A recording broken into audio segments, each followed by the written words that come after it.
But it was the sequence of events at the candidate forum where Paul Massano was saying something I totally agree with and think should be non-controversial, that we need to reduce vehicle miles traveled, and that's about providing alternatives. And you followed it up with no social engineering. That's what really got me. It got me in the heart.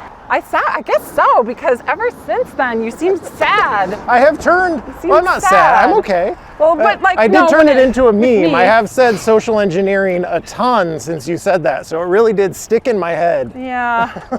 Well, I mean, did you hear the noise in the room when I said that? People groaned in approval, which is a noise I didn't think existed in the world, a groan of approval.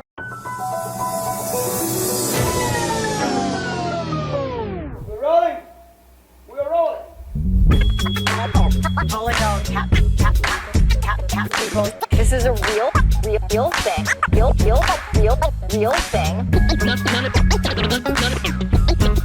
None of you have the balls to stop this. Stop this.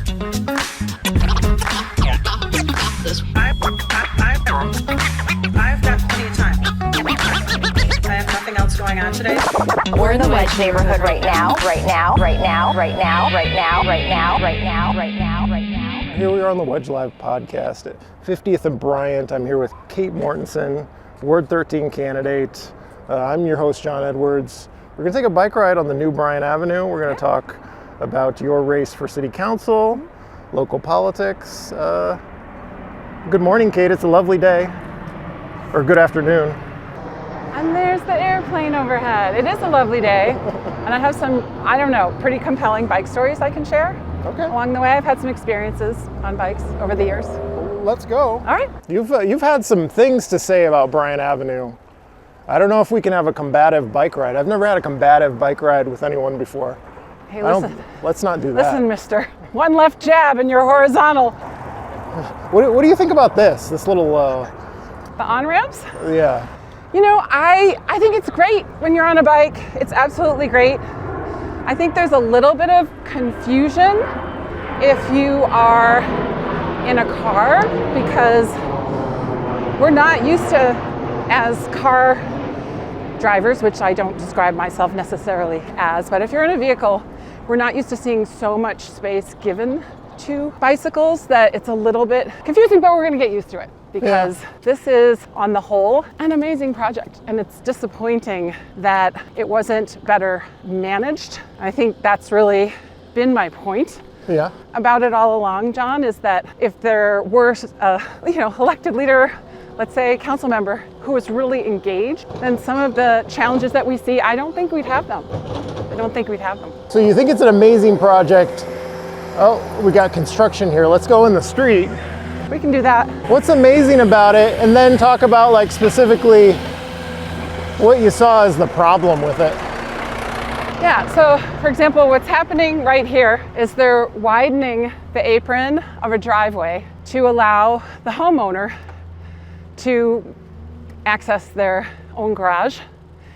The original project left driveways so narrow that you actually couldn't make the kind of hard right or left turn that would allow you to get into your driveway. So I was chatting with somebody yesterday about that, and they're right across from a apartment building, and the guy felt terrible. He's like, geez, they take away the parking across the street, I can get into my driveway, but I don't feel great about that. I feel badly for those neighbors, and if they retain their parking on the street, I can't get into my driveway. He's like, I feel like it's kind of needlessly polarizing.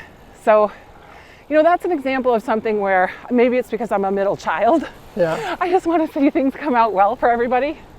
So what's amazing about it, John, is A, it's beautiful. B, it's peaceful. C, it's like generous. Like it's a really exciting, generous project. There's a lot that's really compelling about it. Well, that's good to hear. Yeah, absolutely. I think people, because I talk about Bryant Ave as being a debacle, for example, people think that I'm not for more multimodal options, but that's not true. It's just an example of multiple failures of government, and it becomes kind of a metaphor of why I'm running. So you've got some technical issues with it, but on the whole, you like that there's a bike path here? I do. Okay. And absolutely. That traffic is a little calmer? Well, I mean, absolutely. I mean, we have a problem all over the city right now with drivers driving too fast and going right through stop signs and drag racing down streets. So driving more slowly overall, I think, is a social norm we need to adopt. Now, whether we engineer that into our roads, I'm not sure how I feel about that, to be honest. What's the alternative? So there was a red flag at the candidate forum, the Ward 13 candidate forum, where your opponent, incumbent council member Linnea Palmisano, was giving a nod, which I thought was good, to reducing vehicle miles traveled in the city, like restating what is an adopted city goal. And that means providing options for people to travel in other ways, making it easier to travel those ways. And then your response to that immediately after was about social engineering, which is a phrase that it makes me worried to hear. It's kind of a red flag, social engineering. As if my friend Alyssa Shuffman says, all infrastructure is social engineering. The street here is social engineering, and interstate is social engineering. Because we have these options, because they're convenient, we choose them. Yeah. And so do you want to elaborate on what you meant by Bryant Avenue being social engineering? Well, I mean, they're called chicanes, some of these bump outs that artificially take road space where they previously didn't, and nor do they necessarily need to. So I guess that's what I'm referring to. And that translation for chicane is actually trick or trickery, actually. So that's real. And people who live along, and I think it's really important to say, for me, myself, it doesn't really impact me. For people who live here and the local businesses here, they have very strong feelings. They're not all con. Many of the strong feelings are for and pro this particular project and more like it. However, everybody along this way is going to have to pay about $5,000 at the median household value over a number of years for this project, whether or not they are excited about chicanes and some of the ways that the road has been engineered to eliminate traffic and also parking. So I just, I have a heart for that too. Right. So, and that cost would have been the same even if they had gotten the design that they wanted. Do you think so? I think so, yeah. I mean, the cost of concrete and asphalt and everything is the same whether that's for a bike lane or you're putting some green space in. I mean, it doesn't increase or decrease the cost either way to lay it out in a different way. It's all the same cost. I wonder though, because they will actually have to redo some of Bryant because of the, I guess what I would call the flaws that could not be overlooked, which have to do with emergency vehicle access. And so in that, there's going to be some additional expense, and maybe there's always that amount of extra for what might occur. But yeah, I would have thought with all of the processes that we went through, community input and other things, that this would be maybe a little more expensive than just laying down a new layer of frosting on the road, We both agree that people are driving too fast. It can be dangerous to bike and walk places in the city because, well, the way I explain it is the streets are dangerous. They are engineered to have people driving faster than is safe. Do you disagree with that? And if you do, what's the alternative? What do we do instead of the engineering piece to fix that problem? I'm not suggesting that this is the right solution for Bryant Ave at this point, and I'm not suggesting this is what I would have said we should do with Bryant Ave had I been involved week to week. And when you're doing a giant public works project in your ward and you're the local representative, you really should be checking in with folks week to week and find out how it's going and be prepared to intervene if you see the likelihood or potential for, some of the strong negative feelings around what at least the initial outcome has been. And I know over time, things will settle. I do believe they will. But when it comes to driving too fast in other parts of Minneapolis, there's a real role for technology to play, where you can move around traffic camera and with encryption, they can track a vehicle license plate and hey, if it's one of my kids that's going 40 miles an hour in a 20-mile zone and a ticket drops into our mailbox, there will be some conversations for sure.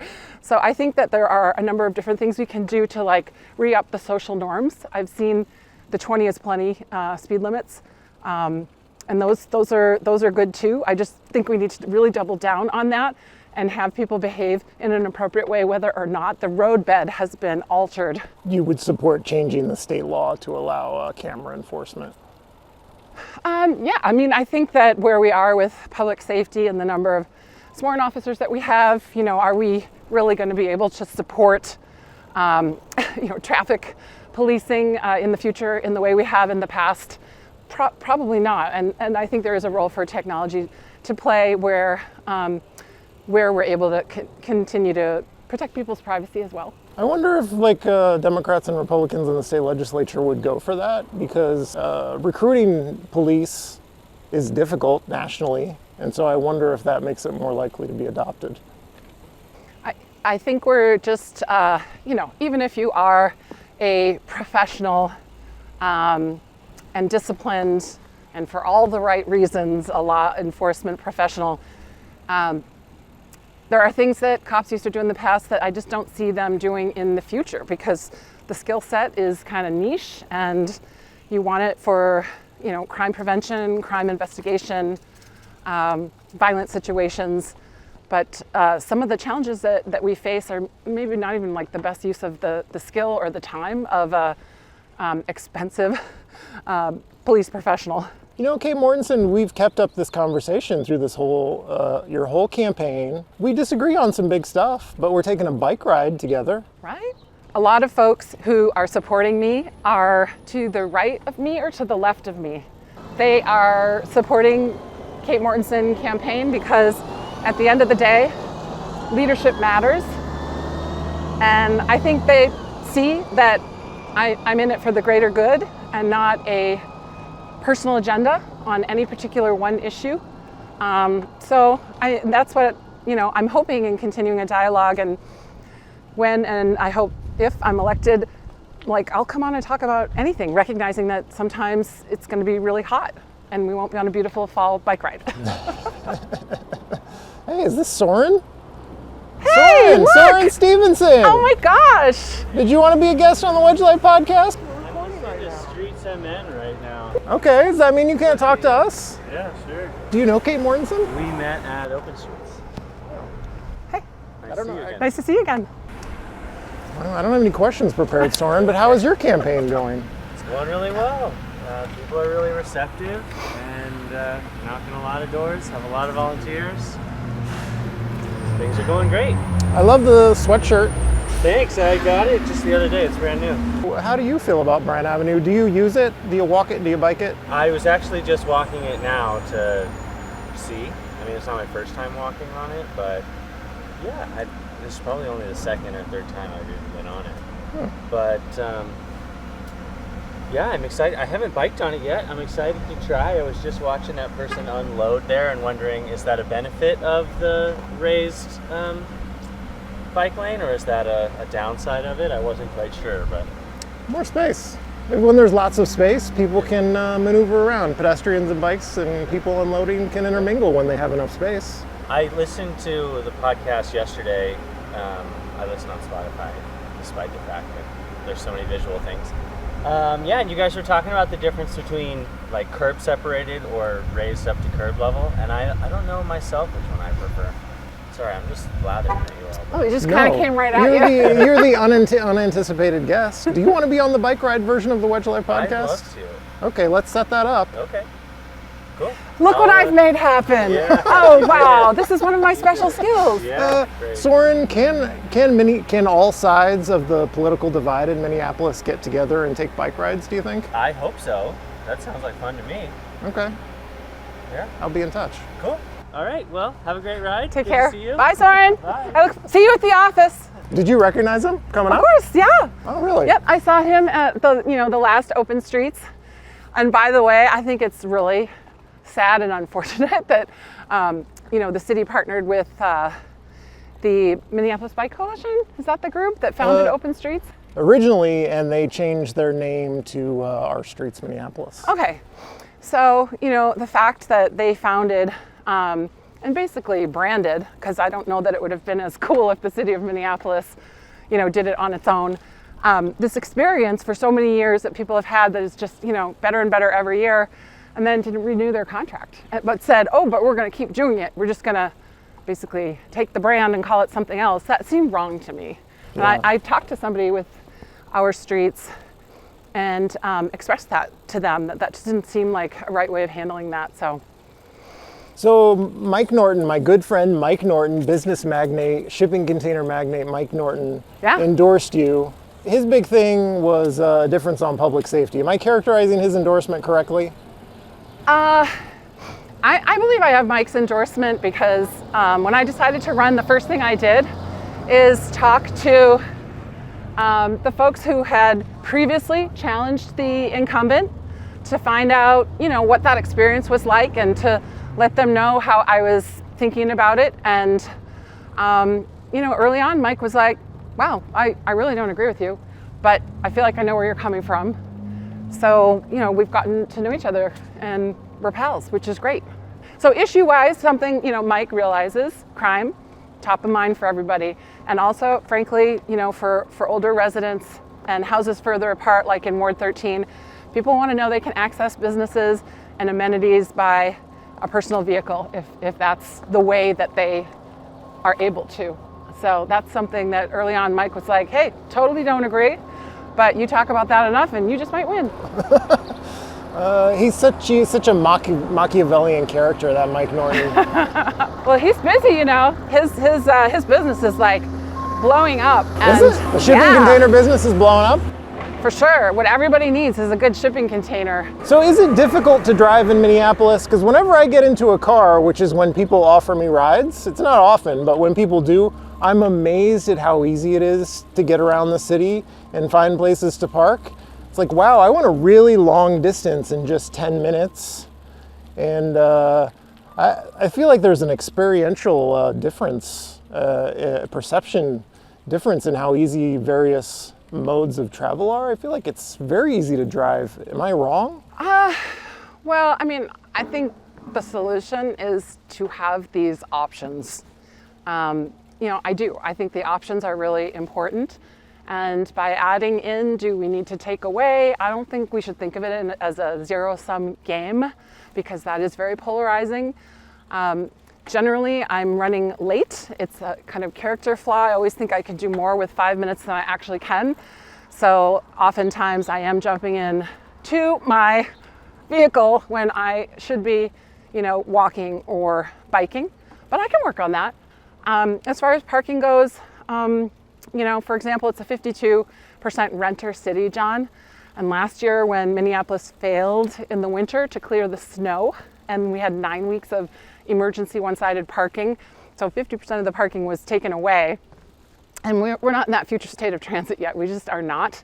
And so people had to, in rental parts of the city, just go twice as far to find a place for their vehicle, and then struggle over giant frozen snowbanks with, pets or groceries or kids, I don't know. But, we have to think about what the needs are of those who really rely on the cities to function well. I've heard from some people to the left of you that the reason to support you is public safety. It is you are more likely to hold the mayor's administration accountable on things like public safety, but not just public safety. What is the case for Kate Mortenson in that regard? Why would you be different than Linnea Palmisano on those things? Yeah, so this is actually a very closely watched race. It's a close race and it's a closely watched race. And I believe what people are closely watching is, can one essentially moderate on city council and city council terms in a Democrat city, upend another, replace another. That's like this, what do they call it, internecine battle, like we're supposed to be on the same team. But apart from both being generally moderate, policy-wise, we are about as similar as any two humans, which is to say, not similar, very distinct, very different. There are stylistic differences, I'm an extrovert. I love people. I enjoy being around people with different points of view. I think you get to a better solution by knowing and understanding that there are different ways of having knowledge and experience, not just one way.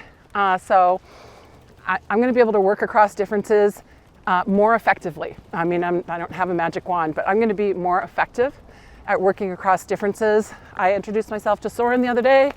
We don't agree on everything, but my guess is there are quite a few things that we can get together on. I like that she's an introvert, though. I'm an introvert. I kind of like that she's not flashy. So she does that routine where she's like, I'm an introvert and I don't like being on stage. I'm a behind-the-scenes person. Those are her most endearing moments to me. So shame on you for being an extrovert, Kate Mortenson. I can't help it. I love people. But so here's the thing. We have two different skill sets here. Okay, so I'm not going to win, and nor is it appropriate to really attack the incumbent. But the incumbent has a skill set for management and managing processes, and as you say, head down, working very hard. And after 10 years, the results should speak for themselves. And I don't see the results that we need. Even in the last couple years, we just have not been able to, with the skill set that we have from Ward 13, really move the dial very much. And so a different skill set, maybe more robustly engaged, maybe more willing to offer ideas and solutions, even if they aren't ultimately the ones that are picked, is going to be what it takes. I believe that's what it's going to need to make us, get us off the back foot. We're almost going into the Wedge. Wow, look at us. Should we go into the Wedge? Here we are, Wedge neighborhood. Everyone should get on a bike at least once a week. Sorry for taking you out of Ward 13. I love it. One of the things, I moved 17 years ago to Ward 13, Lyndhurst. I mean, I don't think of it as Ward 13, I think of it as Lyndhurst neighborhood. And absolutely beautiful and lovely in every way, and lacking in diversity. And having lived, in different parts of the world, being really fortunate to have also traveled. I served in the Peace Corps, I've lived on the East and West Coast. I just feel fortunate that I've been in places where there's just a ton of diversity. So I moved into Lyndhurst, but really kind of went out into the city to find my people. I wonder if a council member representing Ward 13 can have a positive agenda. What? John, So what are you suggesting? You talked about 10 years of Linnea Palmisano. Yeah. And that always touches my heart when you say that, because it's so true. Like, I don't know what she's been about or what she's been trying to do, what she's been trying to accomplish. I don't know what the positive agenda is, but also I don't know. You rely on votes in Ward 13 to get elected. That's your constituency.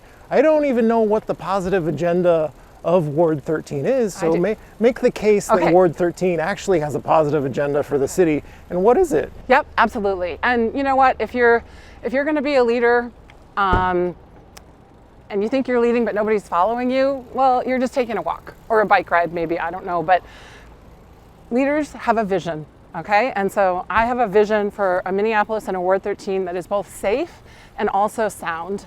And I have that based on hundreds, dare I say, almost 1,000 conversations that I've had on the doors, and my team, 12,000 door knocks and thousands of conversations. What's important to y'all in Ward 13? Like, what do I have to represent? Am I going to be able to do that? And what I've learned is, wow, that is a great pumpkin display. Oh. What I've learned is the things that people in Ward 13 want are the things that everybody not only wants but needs. Okay, so definitely number one being safety. And I'll tell you, people don't want safety in Ward 13 on the backs of people in other parts of the city. They want safety from harassment and crime in Minneapolis. So that's number one. Number two is people feel like, wow, we pay the taxes and they go up reliably, but the services are reliably getting worse every year. And that has to do with the quality of the road infrastructure that we all share, and also the ability to manage snow. And we need to think about that in a new way, in a climate resilient way, that everybody in the city, whether they're on roller skates or on a bike or on a bus or in a car, is going to be able to move around the city with heavier snows, with different freeze and thaw cycles, and the roads, working for all of us. So that's part of, my vision. Good stewardship of projects like Bryant Avenue had the potential to be universally delightful. And because there was a lack of leadership on the ground from the local council member, it didn't land that way. And that's really unfortunate because it's polarizing. So what I can provide as part of that vision is to help these different, help the present and the future sort of get along better, as it were, so that projects and next moves for our city are less polarizing. So those are three things, working together across difference and being focused on results and accountability on core services that affect everybody. I think that's valuable. Tell me why you're not going to end up being Jacob Fry's best friend once you get elected. Just you're the new. He already has a best friend. It's the incumbent. Yeah. He's going to buddy up to you if you get elected. You'll be the council member then. Yeah. So I just am fortunate. I have the opportunity to do this job without needing a job in the most literal sense, and that means I bring to it an independence. I'm also not the DFL endorsed candidate, although I am a Democrat and also pro-choice and also labor supported. I'm not endorsed. I don't have lobbyist money. I don't have subcontractor money. I don't have liquor store money, developer money. So I have this independence that I think is what we really need right now. And yeah, it's going to drive the establishment crazy, but it's going to be an opportunity for the council to really come together around the greater good. And I think there are a lot of folks who are to the left of me who could and should be excited to have somebody who's not just going to take the script from City Hall and downtown interests and just behave directly from that. We need to be able to stand up to the enterprise and make sure it's accountable for our safety, our roads, and the things that Ward 13 wants to see for everyone. So could you imagine being a council member for like a decade? Is that something you could ever do? I don't think that, I don't think this is meant to be a career. I really don't. Things change, when the incumbent was elected, Prince was still alive, right? Like I've started 2 businesses during that 10 years. Things change a lot, and I think it's important that we continue to refresh who's in the game so that we can be relevant for, all generations and all demographics and, and kind of be with and alongside a city as it's changing and evolving. So 10 years seems long to me. However, I am committed to what it is that Ward 13 needs and how I can be helpful. Fortunately, no shortage of talent in Ward 13 and lots of options for a kind of reliably moderate ward when it comes to folks who could do this job and probably should have an opportunity to serve. Probably asked you this last time we talked, but what's the big public safety question? I tend to think it's not staffing because staffing is just going to do what it's going to do. No matter how much money we shovel into the police, it's very difficult to hire cops, especially in Minneapolis with the reputation that MPD has. What's the big question that you're posing to voters about the future and the choice this year? We have dragged our feet on alternative responses. The Office of Innovation and Performance Management had a plan for sending non-sworn individuals. You don't need a badge and a gun to answer a lot of the calls for service and help. And if we had gotten behind that sooner, I think that there are a lot of egregious harms that maybe would not have occurred. So it's not pro-cop to be against and unwilling to move forward with alternative responses. So even to this moment, our behavioral crisis response is underfunded, and we need to staff that up, not only so that we can be effective with what the needs are in the community, but also so that we can bring sworn officers to focus on crime, like crime, like robbery crime, not people having mental health challenges or other problems like unsheltered homelessness. I mean, those are not things that we should have to have, law enforcement engaged with. So being willing to kind of hold both those things at once and realize okay, that's the future. let's stop pretending it's not. Is there anyone secretly supporting you, Kate Mortenson? Who is it? Who is secretly supporting? Who is afraid to come out and say, I support Kate Mortenson? So many people are secretly supporting Really? Is there a lot of fear? There's a lot of fear. So for example, neighborhood associations, like I think they are just absolutely the fabric and the glue of our communities across the city, the 70 plus number of them that we have. And I recognize there's a 501c3, aspect where they political activity, they have to be careful.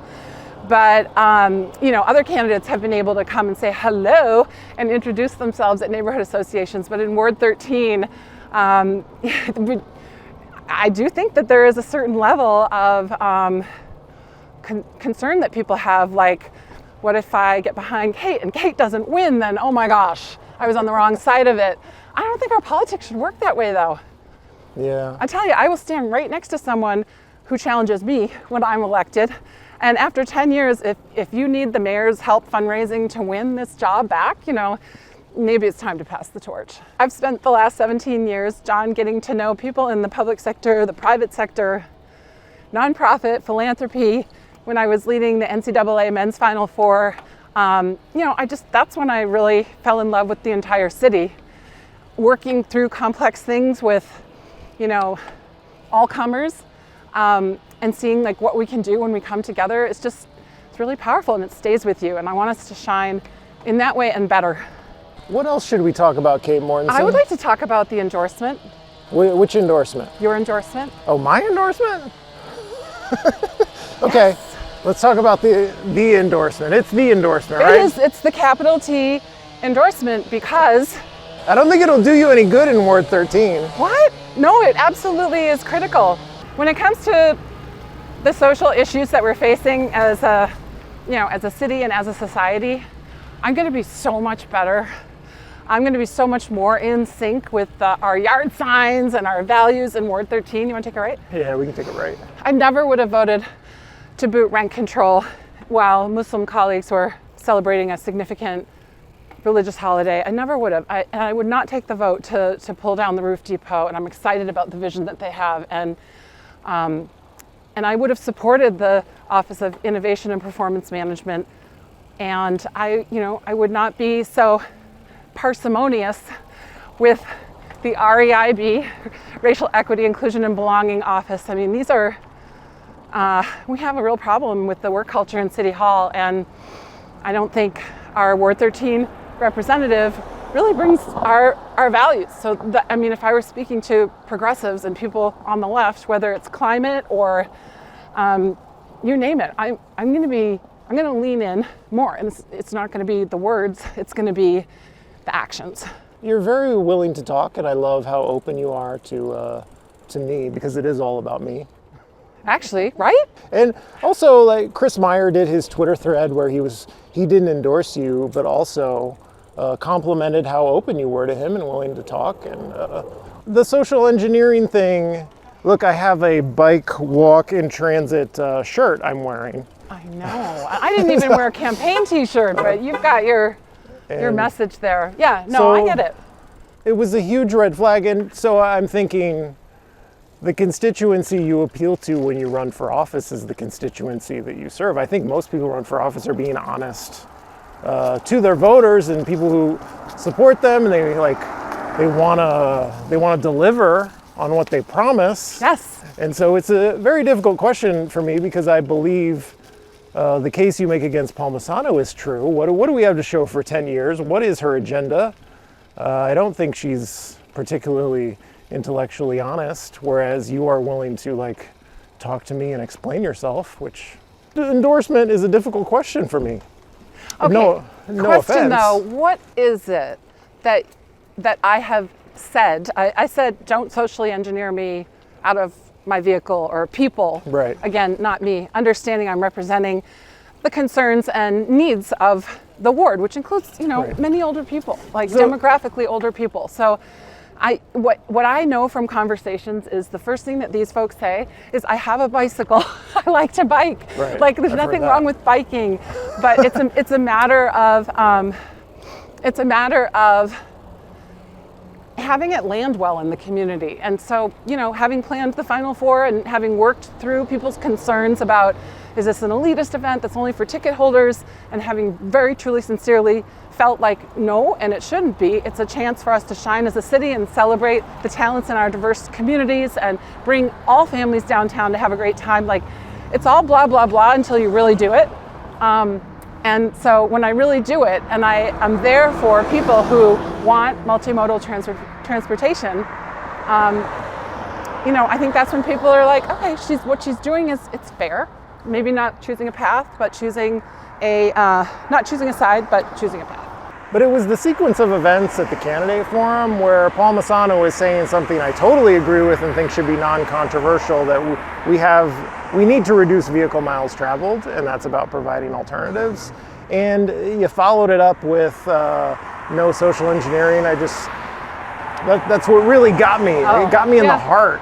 I guess so, because ever since then you seem sad. I have turned, well, I'm not sad, I'm okay. Well, but like, I did turn it into a meme. I have said social engineering a ton since you said that, so it really did stick in my head. Yeah. Well, I mean, did you hear the noise in the room when I said that? People groaned in approval, which is the noise I didn't think existed in the world, a groan of approval. Ward 13, you know, is feeling that way. And, you know, what that is empathy. It's recognizing what that emotion is and naming it and being willing kind of to say that out loud. You know, this is how people in this community are feeling, and this is the concern that they have.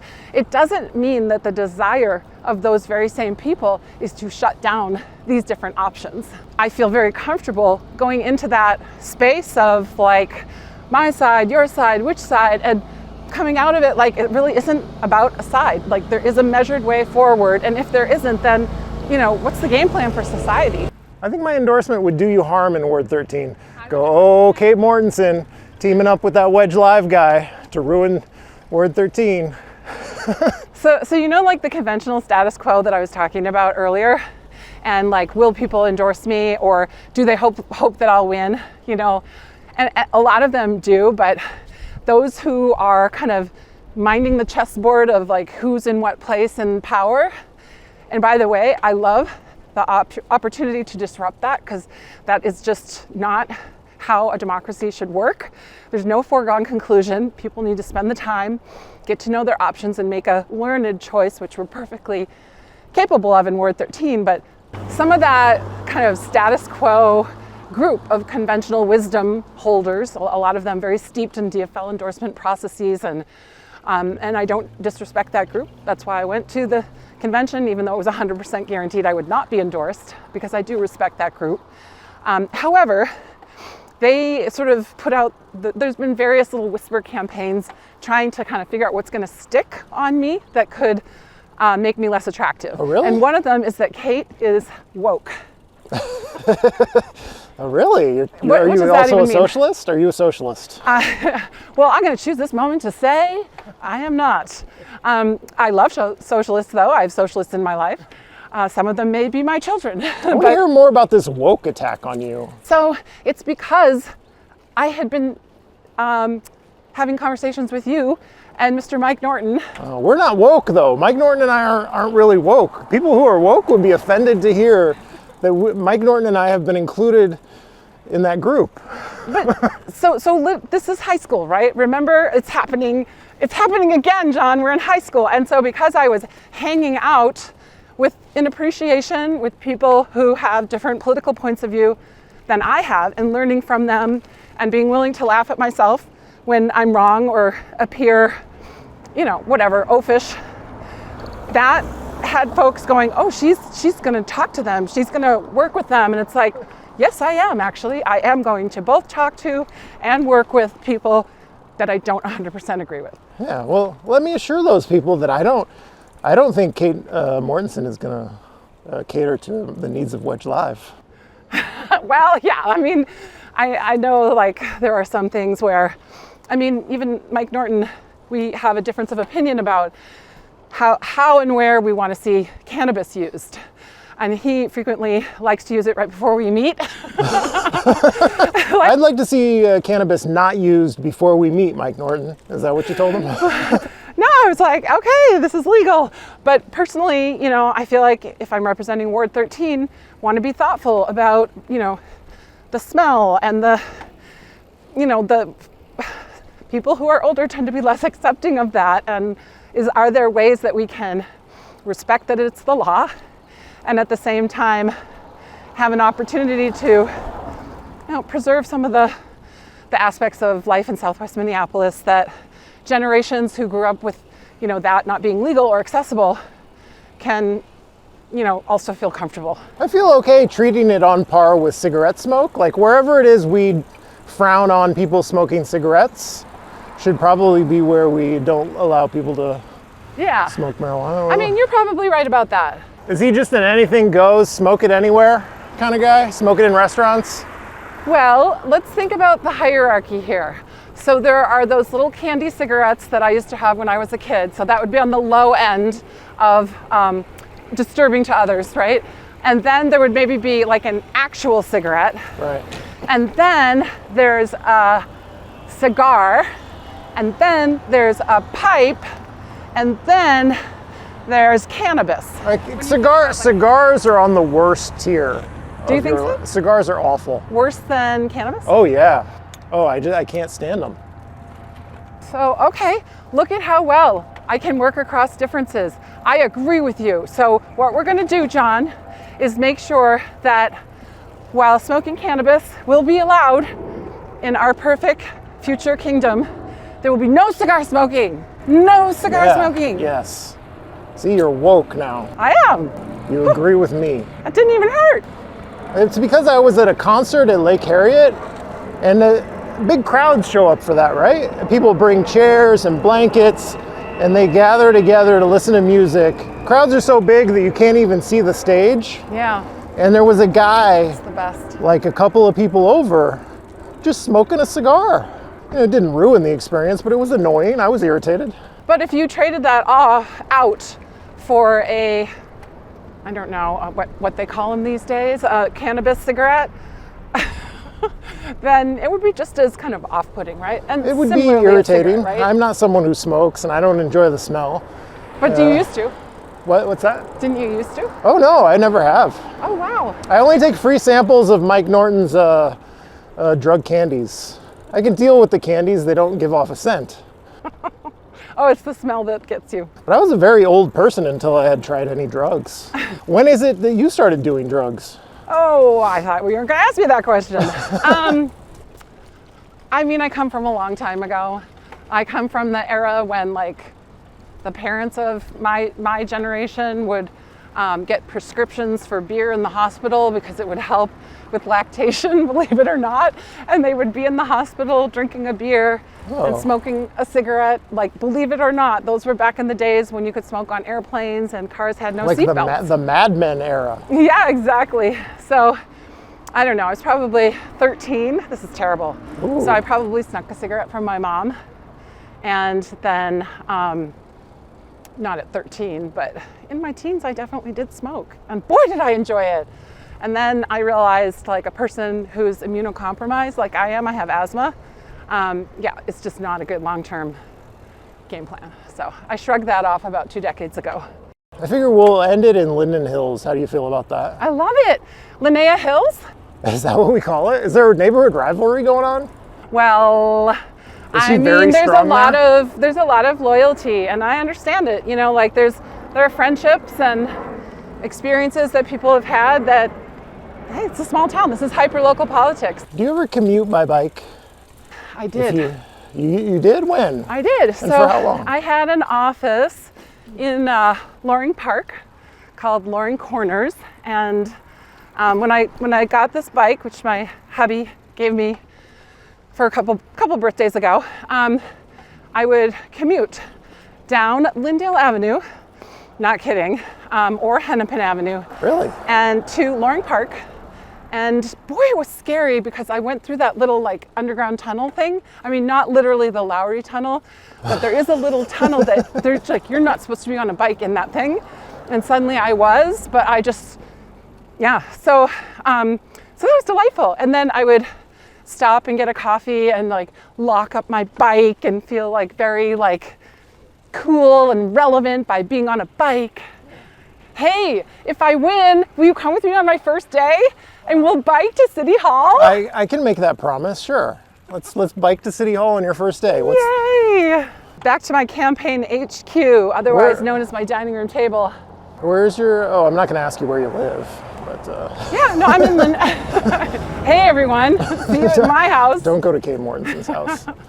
That's the thing about politics these days. I worry about in Right. the era when people go to people's houses, if Yeah. anyone good wants to run for office anymore. Especially local office. Like, it's been that way nationally for a while. Right. And it used to be city council was kind of a sleepy job. And nobody knew who you were. Yeah. You wouldn't get yelled at on the street for having a bad opinion. Right. But now you're kind of potentially ruining your life and your family's life. Yep, that's me.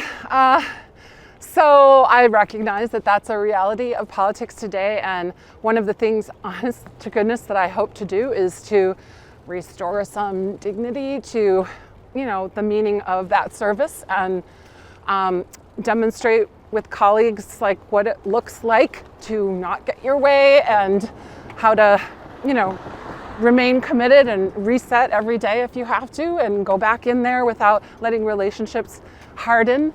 And just like work it out, get the people's business done. And I'm sure there are times when I'll be very frustrating to people, but on the whole, we need super qualified people to want to run for office. And I'm not saying that qualified people aren't, but it's a challenging environment right now, but it doesn't have to be that way. Like, the people involved can just decide, like, we don't have to do it that way.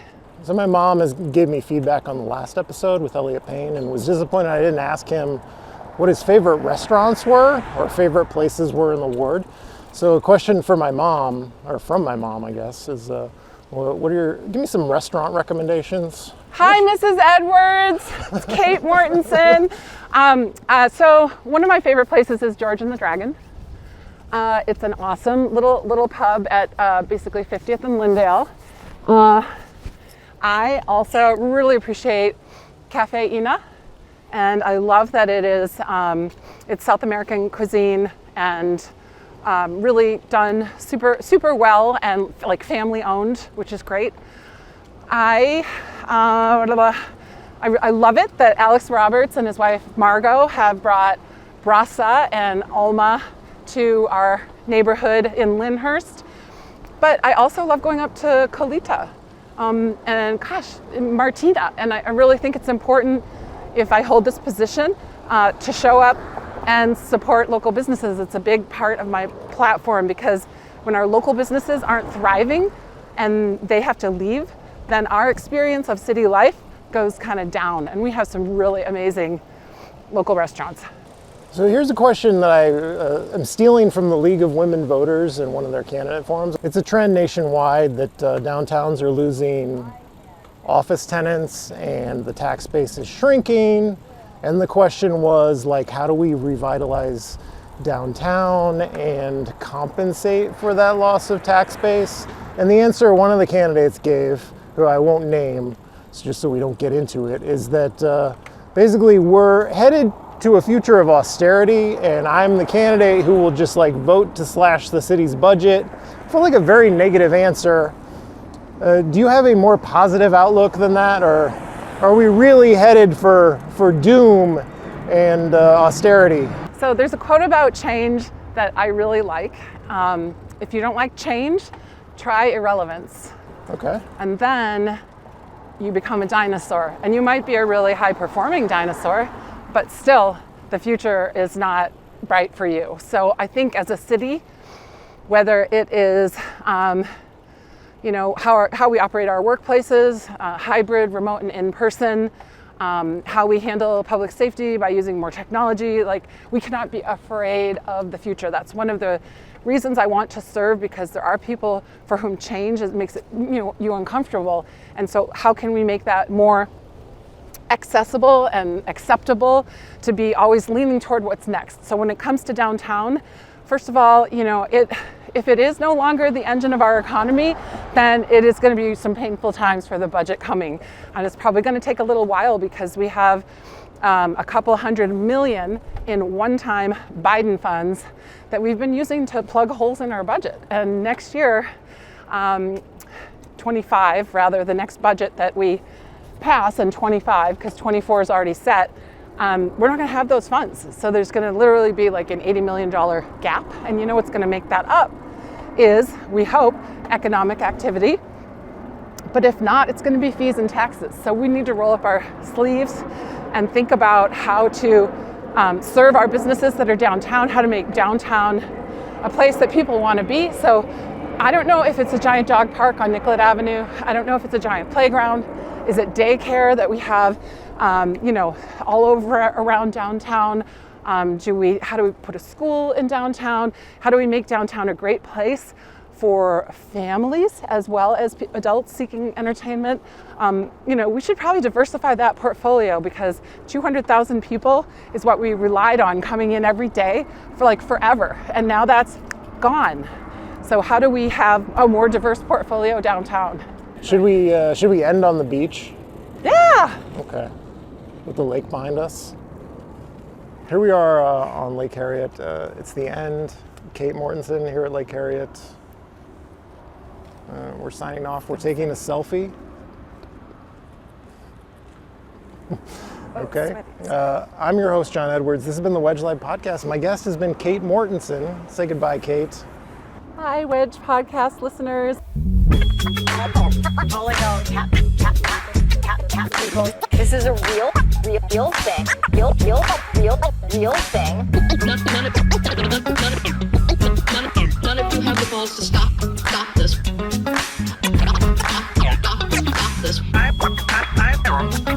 I've got plenty of time. I have nothing else going on today. We're in the Wedge neighborhood right now.